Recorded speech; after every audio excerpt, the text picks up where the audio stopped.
Hello everyone, welcome to my YouTube channel grow with KC. मेरे channel पर आपको रोज़ एक नई जॉब वैकेंसी की जानकारी दी जाती है। तो अगर आपको नौकरी की तलाश है तो चैनल को सब्सक्राइब कर लीजिए। चलिए बात करते हैं आज की वैकेंसी के बारे में। आज की वैकेंसी आई है हमारी नेहरू साइंस सेंटर की तरफ से। ये एक यूनिट है national council of science museums की। तो चलिए बात करते हैं इसके बारे में। सबसे पहले मैं आपको बता देती हूँ कि मुंबई महाराष्ट्र में आपका लोकेटेड है। चलिए अब वैकेंसीज के बारे में बात करते हैं। यहाँ पे काफ़ी सारी पोस्ट पे वैकेंसीज आई हैं, तो एक एक करके हम सबके बारे में बात करेंगे। सबसे पहली पोस्ट है आपकी टेक्निकल असिस्टेंट की। इसमें आपकी 3 पोस्ट हैं।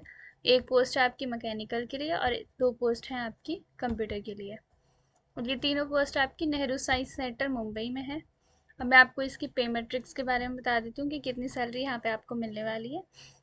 तो देखिए यहाँ पे आपको 59,600 रुपीज़ की पर मंथ सैलरी आपको देखने के लिए मिलेगी शुरू में। बाद में आपकी सैलरी जो है 92,300 तक भी जा सकती है। असेंशियल क्वालिफिकेशन की बात कर लेते हैं अब कि यहाँ पे आपकी क्या क्वालिफिकेशन मांगी गई है।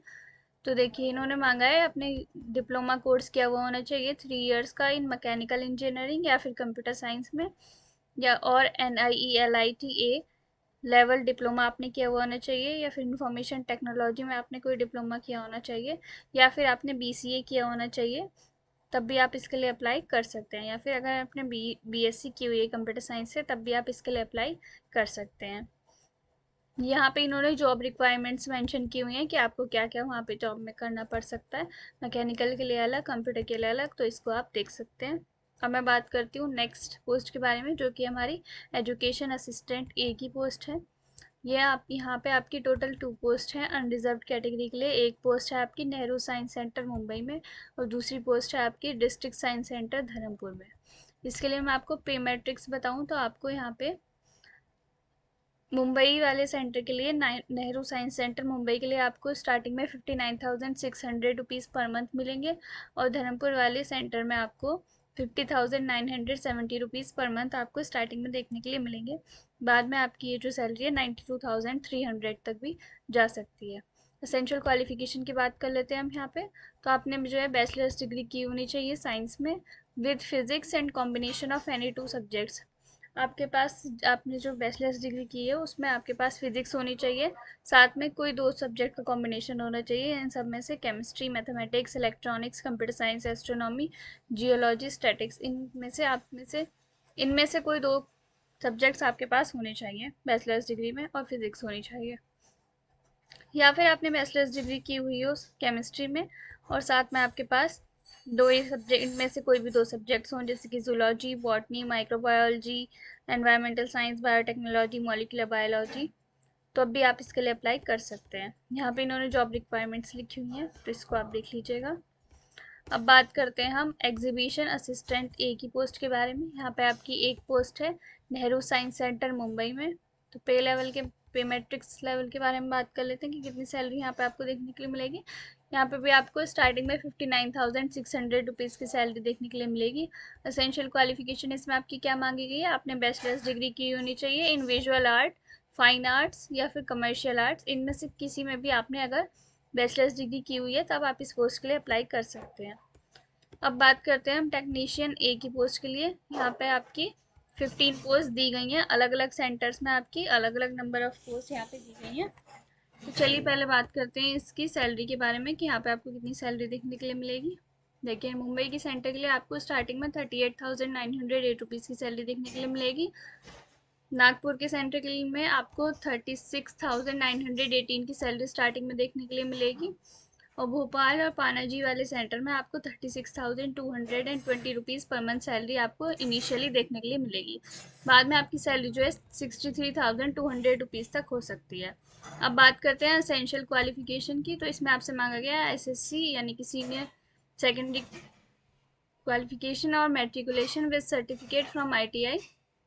आपने 10th पास किया होना चाहिए, आपके पास ITI का सर्टिफिकेट होना चाहिए इन दी रिलेवेंट डिसिप्लिन, तब आप इसके लिए अप्लाई कर सकते हैं। यहाँ पे आपसे एक्सपीरियंस भी मांग रहा है कि अगर आपने जो सर्टिफिकेट का कोर्स है वो अगर 2 ईयर का किया हुआ है तो आपको 1 ईयर का एक्सपीरियंस होना चाहिए, और अगर आपने 1 ईयर का कोर्स किया हुआ है तो आपको जो है यहाँ पे 2 ईयर का एक्सपीरियंस होना चाहिए। ये इनकी जॉब रिक्वायरमेंट्स यहाँ पे लिखी हुई हैं, तो इनको आप देख सकते हैं। अब हम बात कर लेते हैं जूनियर स्टेनोग्राफर की पोस्ट के बारे में। यहाँ पे आपकी टोटल 2 पोस्ट है। नेहरू साइंस सेंटर मुंबई में ये आपकी होने वाली है और इसमें आपको सैलरी मिलने वाली है 52,755 रुपीज़ की। असेंशियल क्वालिफिकेशन यहाँ पे आपकी मांगी गई है हायर सेकेंडरी, यानी कि आपने 12th पास होनी चाहिए और आपकी जो है इंग्लिश शॉर्ट हैंड में 80 वर्ड पर मिनट की स्पीड यहाँ पे होनी चाहिए। ये आपकी जॉब रिक्वायरमेंट्स यहाँ पे दी गई हैं। नेक्स्ट पोस्ट है हमारी ऑफिस असिस्टेंट ग्रेड 3 की। इसमें आपकी 3 पोस्ट निकली है नेहरू साइंस सेंटर मुंबई में, और एक पोस्ट निकली है आपकी भोपाल में, और एक पोस्ट निकली है आपकी धर्मपुर में। पेल मैट्रिक्स की यहाँ पे आपकी बात करें तो देखिए, मुंबई वाले सेंटर में आपको 38,900 रुपीज़ की इनिशियल सैलरी मिलने वाली है। भोपाल वाले सेंटर में आपको 36,220 रुपीज़ की इनिशियल सैलरी मिलने वाली है, और धर्मपुर वाले सेंटर में आपको 34,230 रुपीज़ की सैलरी यहाँ पे मिलने वाली है। असेंशियल क्वालिफिकेशन की बात करें तो ये देखिए, यहाँ पे आपका 12th पास होने चाहिए आप, और आपकी जो है टाइपिंग टेस्ट होगा इसमें आपका, जिसमें आपकी 10 मिनट का आपका टाइपिंग टेस्ट होगा, जिसमें आपकी 35 वर्ड पर मिनट स्पीड होनी चाहिए इंग्लिश में, या फिर 30 वर्ड पर मिनट आपकी कंप्यूटर टाइपिंग स्पीड होनी चाहिए हिंदी में। तब आप इसके लिए अप्लाई कर सकते हैं। ये इन्होंने जॉब रिक्वायरमेंट्स यहाँ पे आपकी दी गई हैं। एज लिमिट मैं आपको बता देती हूँ कि 1st से 4th तक जो आपकी मैंने पोस्ट बताई है, उसमें आपकी age limit maximum age limit 35 years है। बाकी 5th एंड 6th पोस्ट के लिए आपकी मैक्सिमम एज लिमिट यहाँ पे आपकी 25 ईयर्स की दी गई है। अब बात कर लेते हैं एप्लीकेशन फ़ीस की। तो यहाँ पे आपको 885 रुपीज़ की एप्लीकेशन फ़ीस आपको पे करनी है।